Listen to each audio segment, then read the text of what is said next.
project. Tapos lapit na lang kami mag-finishing. Wala pa. Kailangan pa namin hollow block.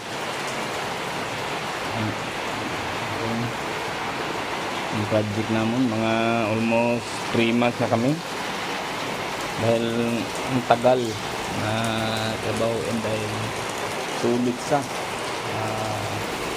boarding house sa 4 ka pintuan.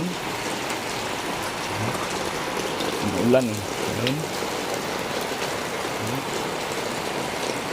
may sariling CR.